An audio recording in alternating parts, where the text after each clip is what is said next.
Yo les meufs, j'espère que vous allez bien. On se retrouve aujourd'hui dans une nouvelle vidéo qui pour moi est d'utilité publique tellement tout le monde devrait regarder cette vidéo. Genre vraiment que ce soit vous ou votre mec ou le mec que vous kiffez ou peu importe vos copines. Vraiment ce dont je vais vous parler aujourd'hui, ça concerne tellement, c'est tellement une question de l'humanité, c'est tellement un problème d'humain que je pense que tout le monde devrait regarder cette vidéo. J'ai écrit 5 pages à ce sujet, donc en fait des fois je vais regarder mes notes juste pour me souvenir de tout ce que je veux vous partager parce que je veux absolument que vous repartiez de cette vidéo en sachant quoi faire dans vos relations et arrêtez de courir après les mauvais mecs et arrêtez de rejeter les bons mecs. Donc clairement, le thème de cette vidéo ça va être pourquoi tu tombes toujours sur des connards?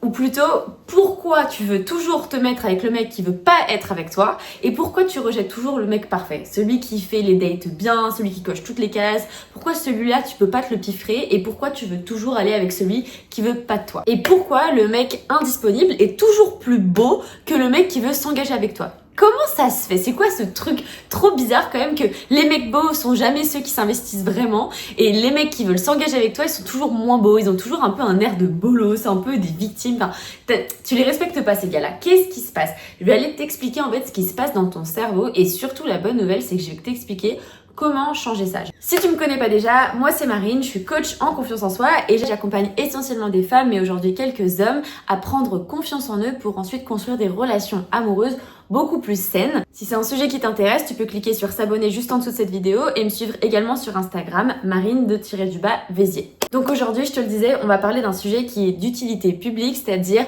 pourquoi je cours après les connards, pourquoi je vais toujours vers des connards et pourquoi finalement je rejette les mecs bien. Pourquoi tu peux être prête à accepter des miettes d'un certain mec et pourquoi tu peux être prête à arrêter toute une relation juste parce que tu peux plus te voir un mec, juste parce que t'aimes pas son gel douche et là je te parle de mon histoire. Tout commence avec une base simple. Pour comprendre ça, il faut comprendre que dans une relation avec deux individus, il y a souvent deux dynamiques. Une dynamique de la peur de l'abandon et une dynamique de la peur de l'engagement. And in a relationship, you often have one person who has a tendency to be more holding on to themselves and another one who is more holding on to the other. In other words, you often will see that there is one person who is more afraid of abandonment and one person who is more afraid of suffocation. Donc dans cette vidéo, je vais pas t'expliquer ce que c'est la peur de l'abandon, c'est un peu dans le titre. Je vais surtout t'expliquer ce que ça te fait faire et ce que ça te fait prendre comme décision aujourd'hui versus la peur de l'engagement, pareil, en quoi ça ruine tes relations aujourd'hui. Donc déjà, la peur de l'abandon. Il faut comprendre que la peur de l'abandon, on l'a tous. T'as pas besoin d'avoir eu un père qui est parti à la naissance pour avoir la peur de l'abandon. C'est quelque chose qui est humain, ancré en toi. C'est la peur d'être rejeté, la peur d'être seul. Parce que dans ton cerveau, qui est encore réglé à l'âge préhistorique, qui est là pour te protéger, être isolé, être rejeté, être seul, c'est un danger de mort, c'est un danger de se faire bouffer par un ours ou par un tigre ou que sais-je. Donc surtout, il faut pas se faire rejeter, il faut pas se faire abandonner, il faut se faire aimer par tout le monde. Donc la peur de l'abandon, c'est la peur de ne pas valoir le coup. C'est la peur de ne pas être assez pour que l'autre reste avec nous. Dans une relation, celui ou celle qui est dans la peur de l'abandon, il va vouloir prouver qu'il vaut le coup. Et pour ça, il va s'adapter davantage. Il va faire en sorte d'anticiper les besoins de l'autre le plus possible. Il va en faire énormément. Il va proposer énormément de choses. Il va s'adapter, il va s'effacer énormément. Parce que pour lui, plus il va donner, plus la relation va marcher, plus il va être choisi par l'autre, plus il va être validé. Donc typiquement, ça peut être dans une relation le fait de ne pas dire quand quelque chose te dérange, le fait de t'adapter absolument à son agenda pour pouvoir le voir, le fait de diminuer tes besoins pour que ça marche. Tout ça, c'est ce que tu vas faire parce que tu vas être dans la position de la peur de l'abandon et donc tu vas être prête à lâcher un peu tout et n'importe quoi pourvu que la personne en face te choisissent. Et là, je veux te dire un truc très important, je veux vraiment que tu comprennes ça. La peur de l'abandon, ce n'est pas une identité. Tu peux très bien être dans la peur de l'abandon dans une relation A et dans la peur de l'engagement dans une relation B. Et je vais t'expliquer comment dans la deuxième partie de la vidéo. Et là, tu dois te demander, bah ok, mais alors pourquoi moi je me mets constamment dans la peur de l'abandon? En fait, le dynamisme dans tes relations, il se crée dès le départ, dès la rencontre, dès la première rencontre avec la personne. Quand ton inconscient, avant même ton conscient, est en train de sentir que la personne en face n'est pas en train de te choisir à 200%. La personne est là, elle t'écoute, elle te parle, elle te dit même de très jolies choses, mais il y a un truc à l'intérieur de toi qui sent que tu n'es pas complètement choisi. Au fond de toi, tu sens qu'il y a un petit truc qui te fait stresser, qu'il y a un truc qui va faire que tu vas regarder tes messages régulièrement pour voir si tu as écrit, que tu vas te demander s'il va te réécrire, tu vas te demander quand est-ce que vous vous allez vous revoir. Tu vas pas oser lui dire des choses parce que tu vas pas oser le frustrer. Il y a comme un stress que si tu fais le mauvais mouvement, tu pourrais perdre la relation, tu pourrais lui déplaire. Et donc petit à petit, tu vas te mettre à marcher sur des œufs. Et tout ça, c'est ton inconscient qui ressent que tu n'es pas 100% choisi. Que si tu fais un pas de travers, tu pourrais être invalidé par cette personne, tu pourrais peut-être être abandonné. Et comment ça se fait que ton cerveau il voit ça? C'est simple, en fait, depuis que tu es petit, tu as appris que l'amour était conditionnel, tu as appris que tu devais prouver pour être validé, pour être aimé, tu devais rapporter des bonnes notes pour qu'on te fasse un sourire, pour qu'on te dise que c'est bien, que tu es intelligente, etc., que tu es une bonne élève. Et donc, du coup, tu as compris que pour être aimé, il faut prouver, il faut faire beaucoup de choses. Tu n'es pas aimé pour ce que tu es aimé pour ce que tu fais. Et ça, c'est ce que tu connais. Et ce que tu connais pour ton cerveau, c'est ce qui est safe. Ton cerveau, il est programmé pour te protéger de l'inconnu, puisque l'inconnu, c'est le danger. Donc pour lui, ce qui est connu, c'est l'amour conditionnel. Donc quand il y a un amour conditionnel, tu envoies plein de bons signaux pour que tu continues à y aller. Et les bons signaux, ça va être quand ton cerveau va se focaliser sur les signes, sur les petites preuves qui pourraient vouloir dire que cette personne te valide, que cette personne t'aime bien. Même s'il y a des énormes red flags, même si la situation, elle est plutôt catastrophique, ton cerveau, il va se focaliser sur les petites preuves que tu es en train de te faire valider quand tu fais quelque chose, qu'il a bien aimé quand t'as mis cette jupe là parce qu'il a souri, qu'il a kiffé ce message là parce qu'il a répondu rapidement. Et le truc encore plus vicieux que ton cerveau va faire pour t'envoyer des signaux positifs, c'est qu'il va embellir cette personne. Si tu crois aujourd'hui que ce que tu vois c'est la réalité, c'est absolument faux. Ce qui se passe, c'est que quand tu vois quelque chose, tu vois d'abord avec tes yeux et tes yeux envoient l'information à ton cerveau. Ton cerveau traite l'information en fonction de ce qu'il a déjà vécu pour identifier s'il y a un danger, s'il n'y a pas un danger, etc.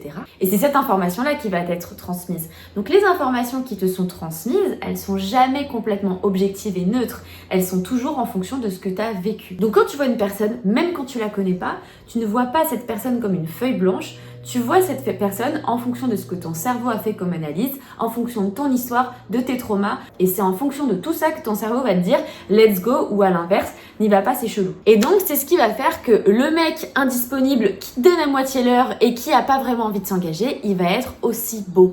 Parce que le mec indisponible, c'est le mec pour qui tu vas devoir prouver que tu vaux quelque chose. Ça, c'est ta zone de confort, c'est ce que tu connais. Donc, ton cerveau va te dire « vas-y, let's go, il a l'air incroyable, il est trop stylé ce mec, il est super beau gosse, vas-y, fonce. » Donc t'es pas attiré par un mec parce qu'il est trop stylé, t'es attiré par un mec parce que ton cerveau voit indisponible. Le mec a d'autres préoccupations que moi, le mec a plein d'autres choses à faire dans sa life, et donc pour avoir son intérêt, il va falloir que je prouve ma valeur. Et ça, c'est ce que je connais, j'y vais, let's go. Parce que 1, c'est safe, et 2, s'il me choisit, ça voudra dire que je vaux vraiment le coup. Et c'est pour ça que tu vas avoir l'impression d'être constamment attiré par des connards. Parce que dans ton cerveau, il y a un truc ici qui s'appelle le RAS et qui te sert de filtre. Qui te sert par exemple quand tu cherches tes clés à trouver tes clés. Et dans ce même filtre, ce que tu cherches en termes d'amour, c'est quelqu'un qui va pouvoir te valider quand tu prouves que tu vaux quelque chose. Donc ce filtre, il va te pousser à trouver des hommes indisponibles à qui tu vas pouvoir prouver que tu vaux quelque chose. Donc aujourd'hui, c'est pas que tu tombes par hasard que sur des connards, c'est ton filtre qui est mal réglé. Et c'est ça qu'il va falloir que tu transformes.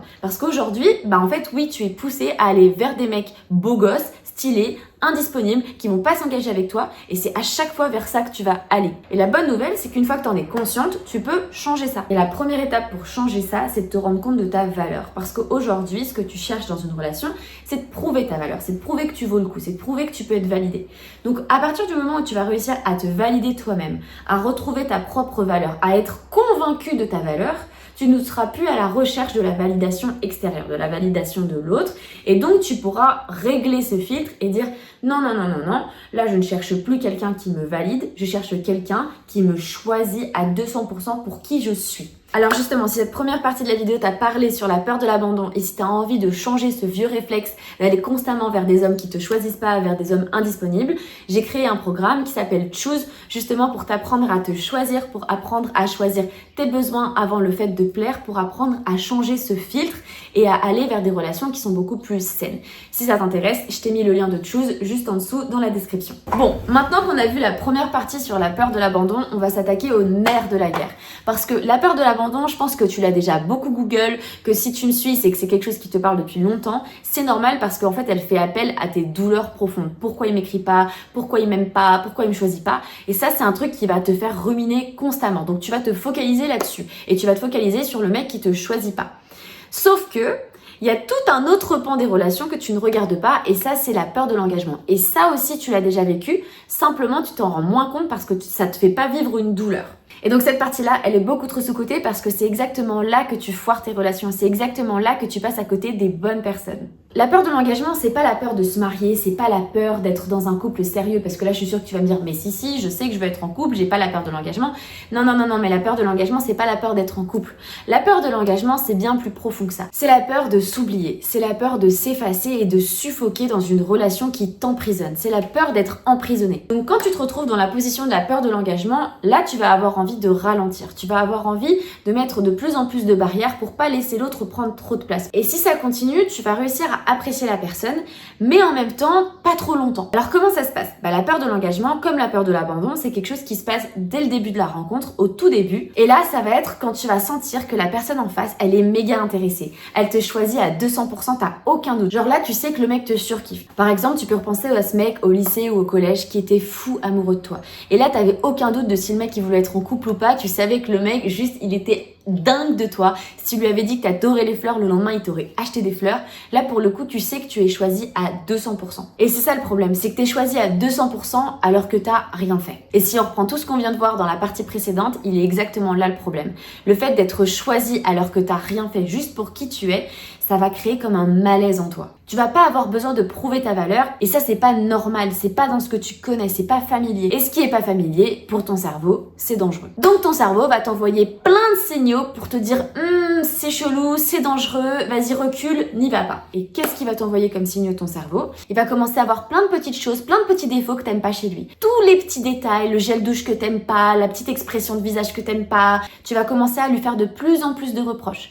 Et ton cerveau va le voir de manière plus négative. Donc l'image qui va te renvoyer de lui, ça va être une image moins belle. Le mec va être moins beau gosse. Tu vas lui trouver des défauts. Il peut avoir un six-pack, il peut avoir plein d'abdos, mais tu vas lui trouver des petits trucs que t'aimes pas chez lui. Et donc tu vas le trouver pas très beau, pas très attirant et tu vas avoir envie de reculer. Et c'est exactement là qu'il va falloir que tu t'assoies et que tu regardes un petit peu ce qui se passe en toi. Parce que déjà le fait que tu recules, qu'est-ce qui va se passer? La personne en face qui du coup elle sera dans la peur de l'abandon, elle va sentir que tu recules. Si elle sent que tu recules, elle va sentir que c'est parce qu'elle en fait pas assez. Donc elle va accélérer, elle va en faire plus et plus et plus et plus. Toi ça va te faire suffoquer encore plus, donc reculer encore plus. Donc c'est là que ça va être important pour toi de te poser des bonnes questions pour comprendre est-ce que c'est vraiment cette personne ou est-ce que c'est ma peur de l'engagement qui parle. Donc voici 3 questions que je te propose de te poser dans ces moments-là. Première chose, ça veut dire quoi l'engagement pour moi? Deuxième chose, tu peux commencer cette phrase en disant l'engagement me fait peur parce que. Et là, tu y vas. Tu lâches. L'engagement me fait peur parce que j'ai peur de perdre, parce que j'ai peur de m'oublier, parce que j'ai peur de plus faire des choses pour moi, parce que j'ai peur de plus avoir ma liberté. Sois vraiment hyper honnête, que ce soit pour cette relation ou pour une autre. Il faut absolument que tu arrives à mettre ça au clair. Une fois que tu auras mis ça au clair, tu vas pouvoir te demander qu'est-ce que je peux faire aujourd'hui pour m'engager à ne pas me perdre dans cette relation? Pour avoir comme par exemple des routines, des ancrages, pour ne pas m'oublier et ne pas m'effacer dans cette relation. D'ailleurs, si tu veux des routines ou des ancrages, c'est exactement ce que je propose dans le Choose. Encore une fois, je te remets le lien dans la description. Et enfin, la troisième question que je vais te proposer, ça va être de faire le point sur les réponses que tu viens de mettre et de te poser la question, est-ce que les réponses, elles parlent de lui ou est-ce qu'elles parlent de ma peur de l'engagement? Moi, ce que je t'invite à faire, c'est d'avoir une conversation très transparente avec lui pour lui parler, pour lui communiquer de ce qui se passe à l'intérieur de toi et pour que lui, peut-être aussi, il puisse aménager sa manière, son rythme d'être dans cette relation pour que ça puisse fonctionner entre vous deux.